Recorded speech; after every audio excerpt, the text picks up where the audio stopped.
Hi, this is Nick Dawson, the editor-in-chief of Talkhouse Film, and you're listening to the Talkhouse Film podcast. I'm a showman, a carny guy, says Nicolas Refn on today's podcast, and he's certainly not wrong. Since Refn came on the scene 20 years ago with his gritty debut Pusher, he has been commanding people's attention.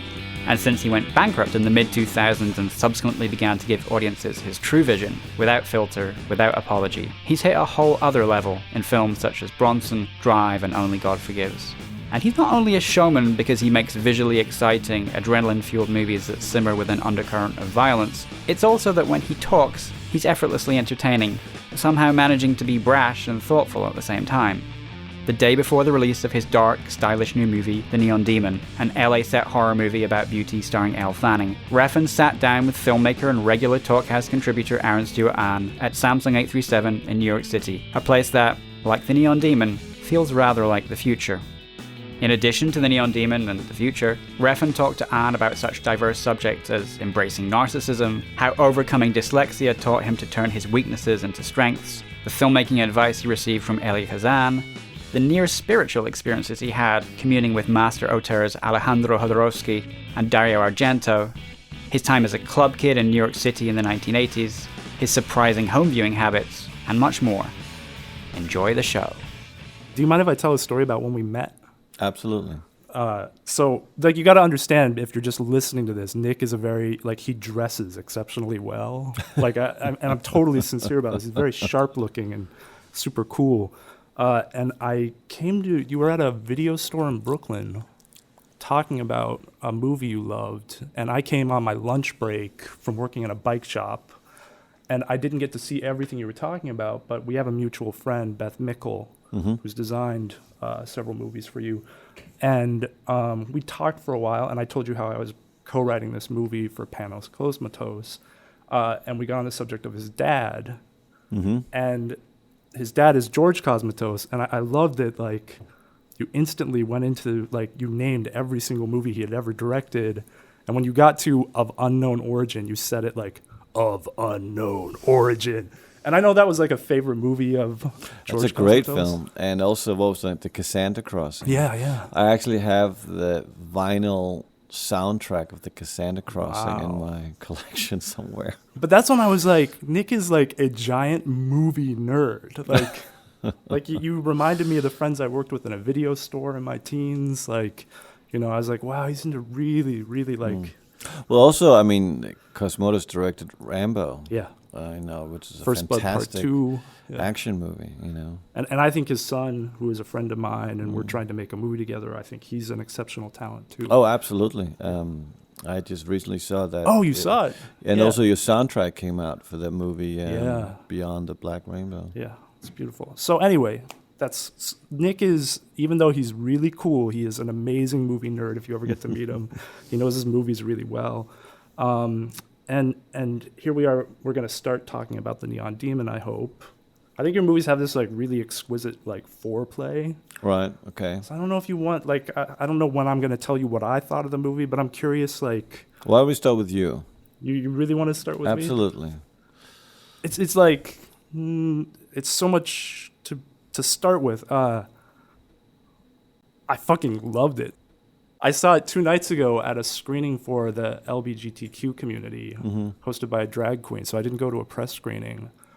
And I usually need time with movies, but I was in love with it halfway through. I was just, anyone listening to this podcast, I urge you so strongly to see this movie. I think it's a real movie. It's cinema. It's a fever dream. I told a friend, it watches you. It has this really intense gaze that looks back at you. I wrote that it's one of the most important dreams cinema has had in a long time. Yeah, I think it's going to take people a while to even digest it. And the ultimate praise I would offer is that there's such an enormous amount of imaginative space in the movie. I believe, and I talk about this frequently when I write about movies, that watching movies can be a creative act. And that's kind of diluting in filmmaking to some extent. And I think you've made an amazing movie that people can find things in, and they're not going to find for a long time to come, I don't believe. They're not going to know instantly. but there's so much interesting symbolism in it. I had so many thoughts while watching it. Like what? I mean, a funny thing is we just took a tour of this like Samsung studio we're in. Something that really blows me away about the film is you've made a film about now and the future, but there is no technology in it to a certain extent, other than cars and cameras. It has like the feeling of Instagram and selfies and social media, but somehow makes it poetic and visual. Like, is there something like that in there? Oh, no, absolutely. I mean, I kind of stripped the film of anything that would be considered now. You know, like drugs, alcohol, Instagram, telephones, technology in a way. I mean, there's basic movement, you know, of a car or there is a camera, you know, but it's no means other than just a device to photograph something, and it's not a way to engage. But one of the reasons for that was that I wanted the film to become its own Instagram, because it's an artificial reality. You know, I very much believe that you and I, for example, I mean, I'm probably a little bit older than you, but Just we a are little. from the generation that experienced the digital evolution. The technology was invented when we lived, and that my children and Elle's generation, you know, because Elle is only like 5 years older than my eldest daughter. And when I shot the movie, Elle was 16. She just turned 18. So, but their generation are now the ones that will, you know, grow up with the digital revolution in a much more sophisticated way. It's part of their DNA. But I think the generation after that, you know, will not remember the artificial creation of the digital revolution. They will only know digital revolution as a reality, like a mutation into our conscious of it's real, even though it's artificially made. And that to me is like very fascinating. So I wanted to film, you know, I always believed I was from the future. You know, the idea that creativity is an act of experience, and that a movie like The Neon Demon is very much about the future, even though it's set in present day. But if you had shown technology, it almost became deleted, because tomorrow something else will be happening in terms of technology. So it was like a science fiction film and a horror film set in the future about the evolution of beauty. Yeah, it's so suggestive. I think when you're watching it, it doesn't hit you. There's just this weird sci-fi vibe, but there's so many genres and so many different tones. And it's not dualistic, it's not competitive. Like, to me, it's really fascinating that they're often complementary in this film. Everything strong is also restrained. It feels very violent, but there's actually not that much violence, I think. No, Yeah. there's a vibe. I mean, I think the key is always to combine sex and violence subconsciously through everything. But the whole opening of the movie introduces death and beauty within the first frame. Yeah. And then it kind of continues with that theme throughout the film. I have to commend enormously your cinematographer, Natasha Breyer. She shot The Rover, and I mean, her work in this is just awesome. I mean, it's like stunning. Oh, yeah. I mean, and she was very, I tried to surround myself with as many women as possible. Yeah. It all started with my wife, who very much dominates my life with our kids. And I happily admit that behind every great man, there's a more greater woman. Behind every powerful man, there's a more powerful woman. I think that the world is essentially a woman's, you know, it's a woman's womb. And that's what's so beautiful about it. Yeah. I think if we let the world run by women, we would just be in a such more happier place. And thank God we're leading towards that. Well, I just read the other day, so you started the very genesis of this movie, correct me if I'm wrong, you can tell it you were sitting with Christina Hendricks. Right. And what was it again? Well, there's kind of two genesis of the film. When originally it kind of all started with, I was in Los Angeles having dinner with Christina Hendricks, which is, super cool in itself.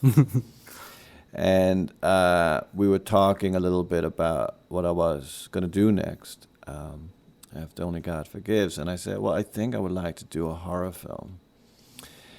And of course, she's like, oh, well, what's it going to be about? And I said, I don't know yet, but I just know there's going to be a lot of blood and high heels. So we kind of laughed at that for a little bit. And then I was still like, well, what am I going to do? Because I knew that I wanted to make a horror film. So sometime later, I woke up one morning, and one of those mornings where you're kind of just like, I don't know, just automatically depressed. Even though I have nothing to be depressed about. You just, it kicks in. And one morning I was like, you know what? I wasn't born beautiful. I just have to accept that. But my wife is. And I was like, I wonder what it would be like to have been born beautiful. And then it's like, well, that's what I can make a horror film about. So that kind of started the real genesis of what the film essentially, thematically, was going to touch upon, that I wanted to make a horror film about beauty. Well, did you internalize that then, or did you start talking to her about her experiences? Or, No. I mean, you're married so long. Well, yeah, I've been with the same woman 20 years. Yeah. Again, only because of her is the reason I'm here.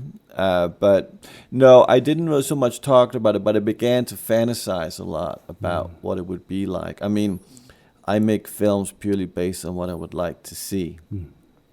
Like fetishization, it's just like closing your eyes and then you imagine what the world would be like.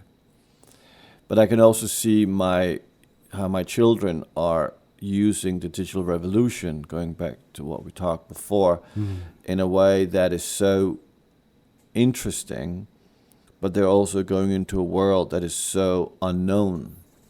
I think we can't really predict what's going to happen and what's going to take place. But I can also see that their generation, and including our generation, narcissism, which we grew up with as a taboo, for them is, in a way, the exact opposite. It's a virtue.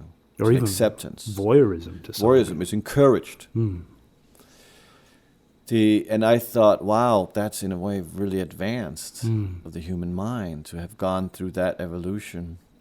And I guess as a filmmaker, you're kind of out at the edges of voyeurism. Oh, you're always a voyeur, and I'm certainly very much a voyeur. I mean, I make films based on what I would like to see. You can't get any more voyeuristic than that. But I think that,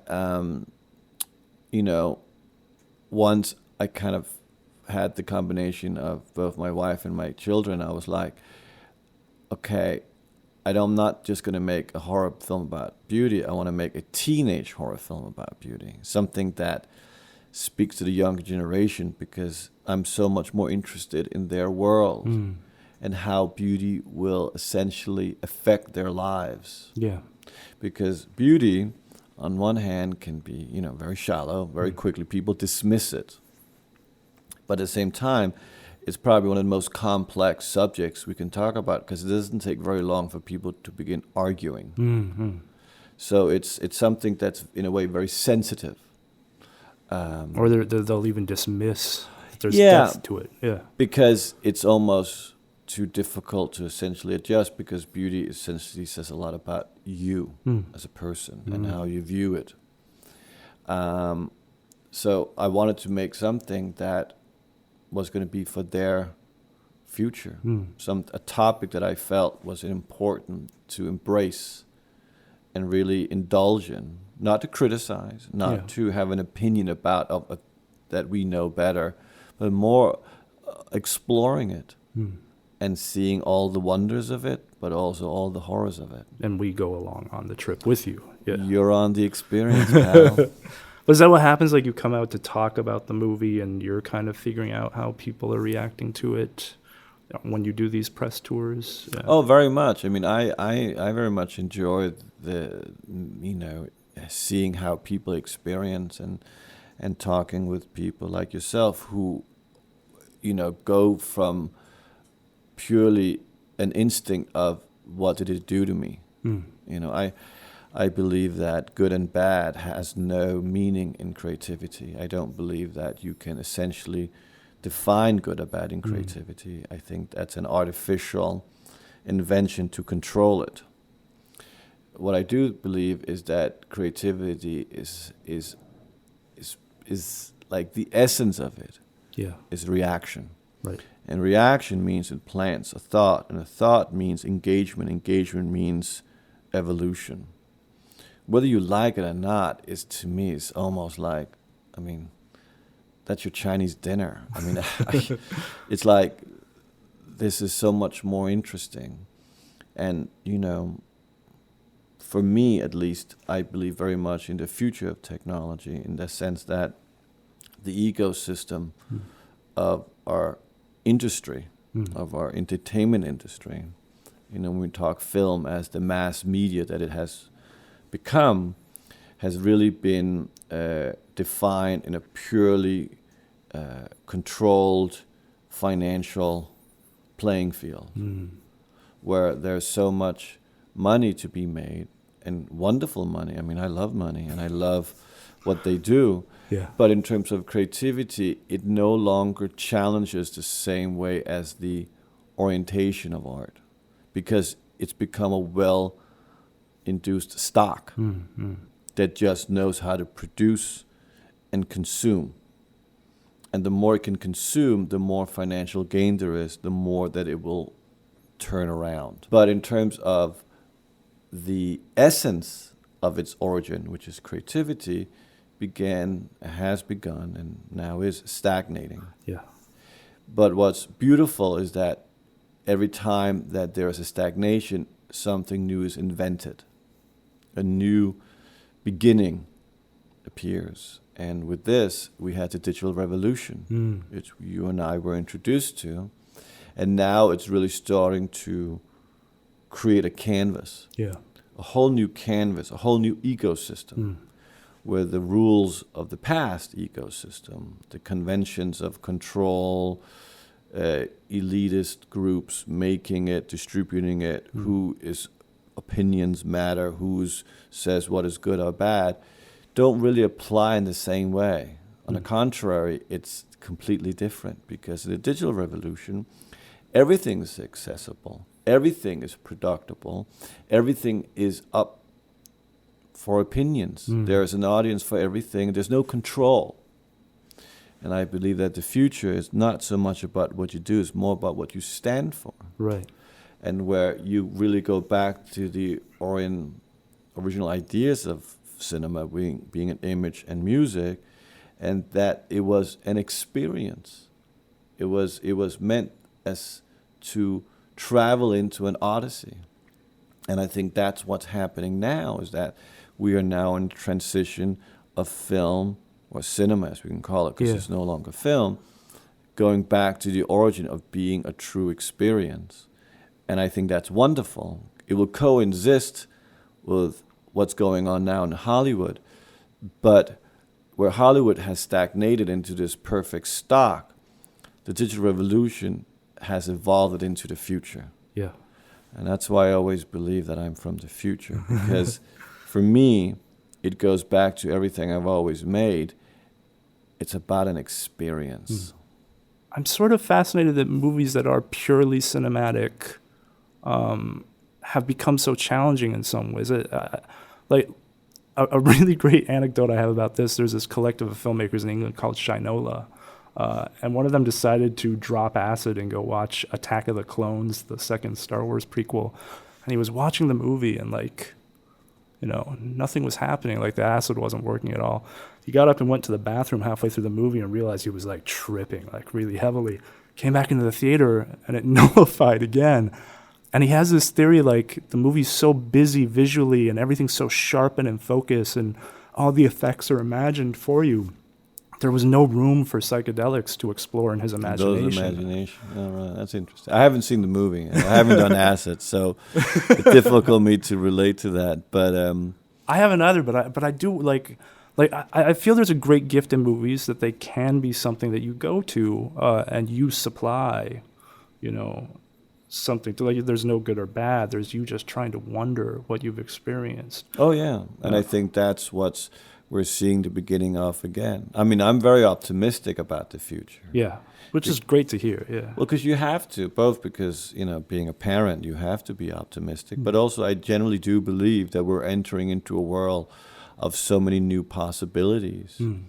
And I think that, you know, it goes back to art and war, you know, the two factors that change our evolution. But where war destroys, art inspires. And as long as we continue to do that, at the same time, entertain, because in the end, I am just an entertainer. I'm a showman. I'm a carny guy. You know, then there's something to wake up for. There's something to strive for. Well, and, you know, that's important. The first time I met you, you were really emphatic, almost like with this religious zeal that I genuinely appreciate. You're very sincere. Like when somebody talks to you about how am I going to get my film made, you have these wonderful things you talk about how strength is weakness, how fear is the genesis of creativity. I mean, did all this come after Fear X? What part in your development did you start to embrace? Like, I think it's really inspiring what you've been talking about. How as a filmmaker you have to dig into every limitation is going to be something that causes you to have a breakthrough, you know? Yeah, no, I guess it really comes from my dyslexia. You know, I'm very dyslexic, which now I've been able to turn into a strength. But growing up, it was, of course, very difficult. Yeah. You know, and, you know, we all know how evil children can be. Yeah. And, you know, if you can't function in school with the normality, you know, it very much becomes a consequence, both socially and, you know, and academically and so forth. There are things, you know, you can't really do. You can't really go to college. You can't really go because if you can't read or write, you know, it's how you're going to fit into normality. And I think that growing up, I was very much questioning and seeking anything that was alternative because I was like, well, what's so goddamn great about normality? And I had some wonderful experiences in that search. I mean, I grew up in New York in the 80s. I came to New York in 78 from Copenhagen and lived until 87. So, you know, I was very much a definition of the last glam days of New York. And, you know, I very quickly alienated myself to anything that was authority, to anything that was considered school. And because I was like, if you can't join them, well, then I'm certainly not even going to try. Yeah. And then I was very lucky to get financed to make my first movie when I was 24. And, you know, it was just a God-given bless that I was able to do that. I didn't know what else I was going to do with my life. And then I spent 2 films after that trying to fit in, to be accepted within the cultural hierarchy of quality filmmaking or acceptability, you know, catering to few people's opinions that I wanted approval from. And it had a very turbulent time, you know, and I was never selected or really invited in. And so when I really hit rock bottom, you know, I had gone bankrupt with my company. I'd owed my bank $1 million. We had our first child. You know, it's like your dyslexia paranoia comes right back at you again. Right. But I just remembered back then, well, you know what? What is so fucking great about normality? And I went back to saying, from now on, I'm just going to make films based on purely what I would like to see. Because if they're not going to accept me as the greatest filmmaker of all time, then with the films I'm going to make, I'm going to be the greatest at. And so all those weaknesses that had in a way been my handicap suddenly became my strengths. And when you look at the world like that, you start to evolve muscles in your brain that otherwise you wouldn't work with, because normality doesn't need to. It just functions. But you become like a superhuman. You become like the driver. You start to build abilities, and that's beautiful in creativity, because creativity is about turning your weakness into your strength. That's the glory of it. Anyone can create. Anyone has the ability. And what I try to do is always create based, if I was an infant, with all the crudeness and all the imperfections, but retaining my attitude, retaining my singularity, because that's the one thing that can never be taken away from me. Yeah. And then you create your own rules, your own world, your own set of standards that you can then deal with however you want to. But at least you're doing it your way. And it was something that, made sense to me now, but when I was 24 and I'd done my first film, I was very fortunate to meet Eli Kazan before he passed away. And like any young person, Mr. Kazan, what advice would you give a young filmmaker? Yeah. And I was like waiting for the golden words. Now he was going to come with, the Bible of this is what you need to do and this is how you do it and blah, blah, blah. And all he said to me, was my advice to you is do it your way. And I didn't really understand it back then. But now I understand what he meant, because it changes from every year. Yeah. And but it resonates with me. Of course, it's the one element that can never be dismissed. Yeah. So whatever opinions people have about you or the films you make, and certainly people have a lot of opinions about it, which is great marketing because you're just the eye of the storm, is you can't get me down, mate. It's like Bronson when he says, you can't put me in a box. I don't want to be controlled. I will not fit in. I will not be predicted. Yeah. Whatever you want, I'll tear it down. Fuck the establishment. Kids are going to love it. And I think that youthfulness, and I don't mean that in age, but that there's always a curiosity of where creativity can bring you, I want to feed into my children. That don't ever let anyone tell you can't do anything. Don't let anyone tell you what is right, what is wrong. Individualism, narcissism, it's beautiful. Fall in love with yourself, because creativity is complete narcissism. It's complete self-indulgent, and the more it is, the more interesting it's going to become. Well, it's interesting too, because at that screen the other night, it came out that like back in, I guess, the 90s in New York, I mean, you were like a club kid at these you were around people like Michael Alec. Oh yeah, this was in the 80s. Yeah, like 90s was after the metal machines and crack and AIDS had killed most everyone. Right.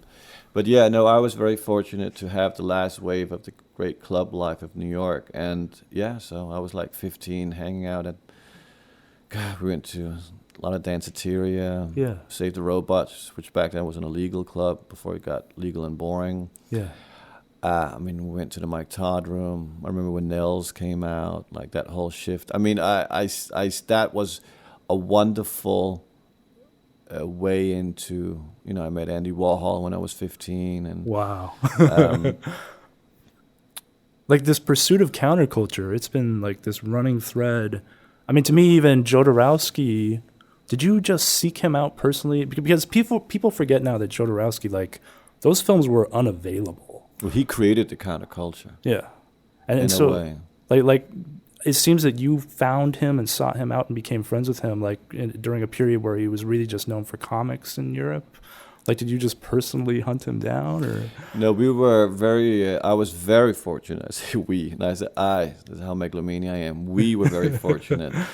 No, I was very fortunate to be invited to an event where he was, and I had to choose some films to be screened that I liked, and he had to choose some films. And I remember I was in pre-production for Drive.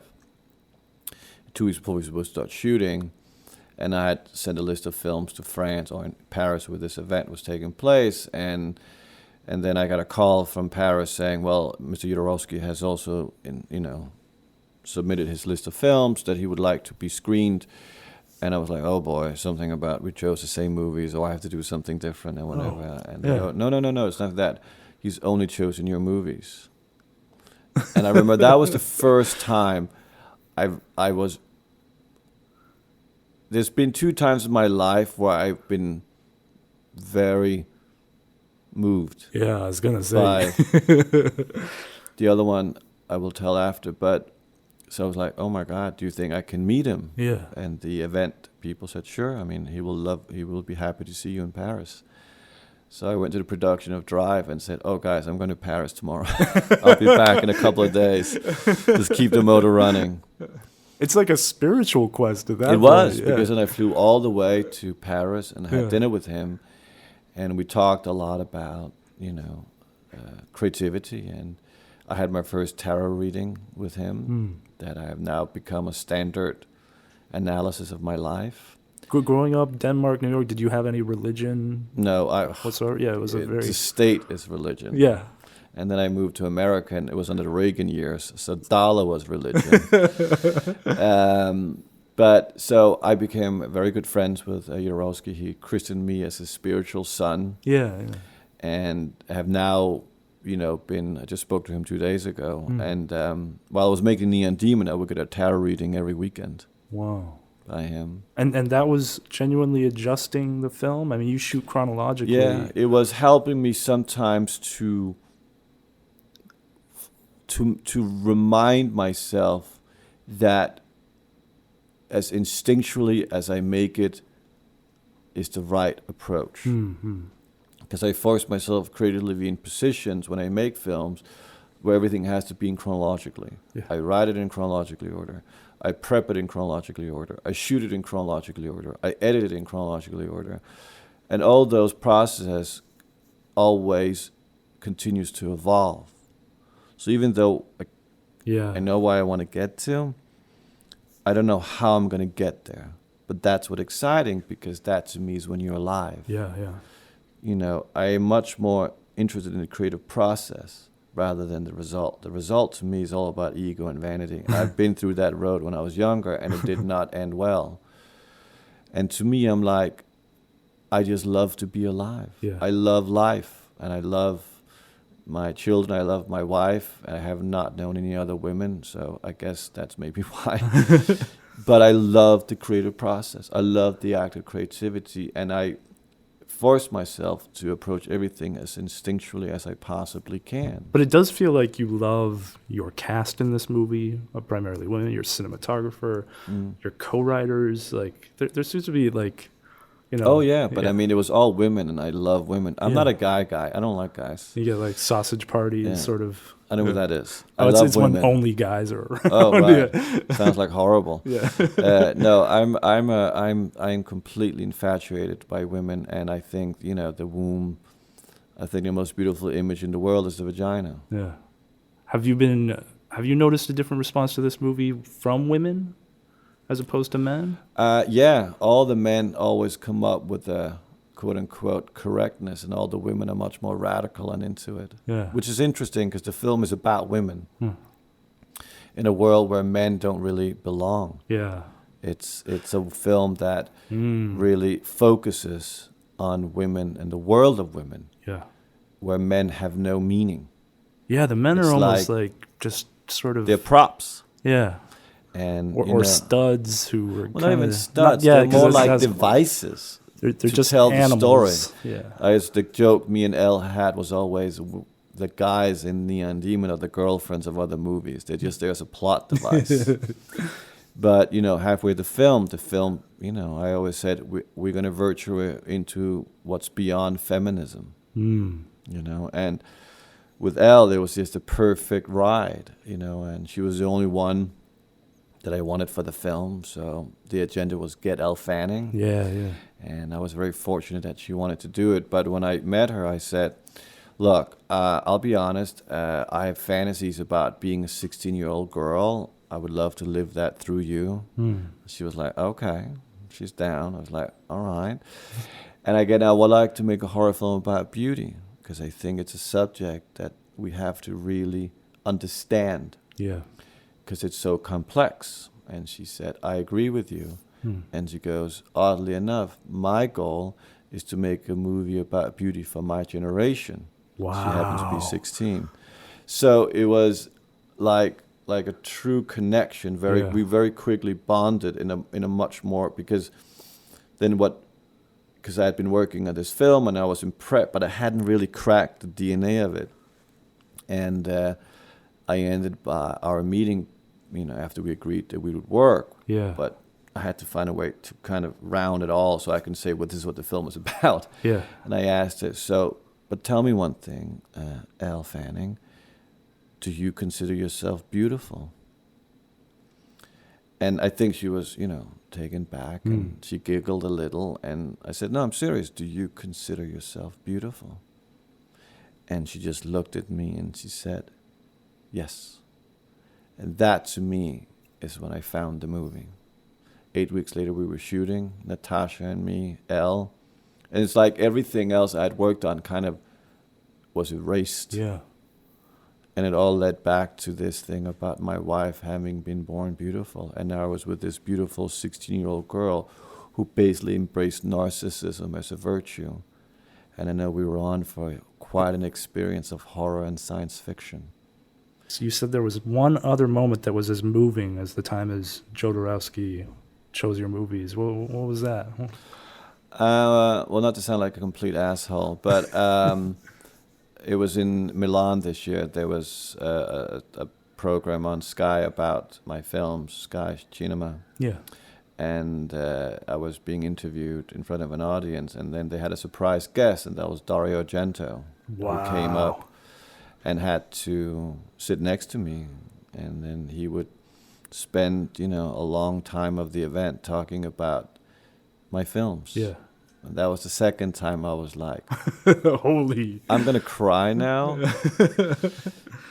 But then I was like, yeah.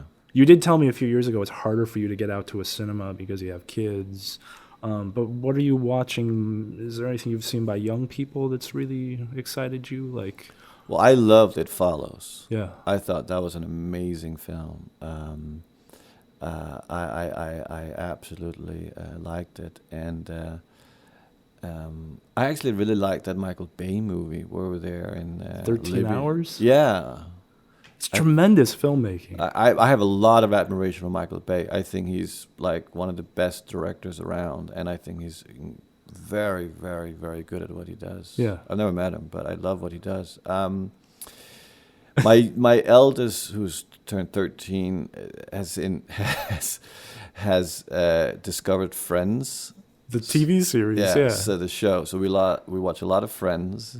This is a thing that happens with directors. You have kids, and then you watch what they're watching. They're very funny, actually. Yeah. And then, I don't know, we watch Homeland, my wife and I. We loved Christina Henrik, so we watch anything with her in. Yeah. We're like Christina fan club presidents and first lady. But there's so much interesting out there. I think probably one of the other great things when I saw Sia's video for Chandelier. Yeah. That to me was like one of the best films I've ever seen, and it was only 90 seconds or 2 minutes, however long it was. I was just pure poetry. Is that one of the reasons you chose her for the track for the end of Neon Demon? Well, I was very fortunate to meet her Yeah. about a year ago, and we became friendly, and I asked if she would participate in the film, and because I think she's like not just one of my like favorite performing artists. I mean, my kids love her. Yeah. My wife, we play her music all the time at home, and I think she's a wonderful role model because she truly represents, you know, quality and virtue and singularity, and you know, if it comes from the heart, Yeah. no matter what, it's beautiful.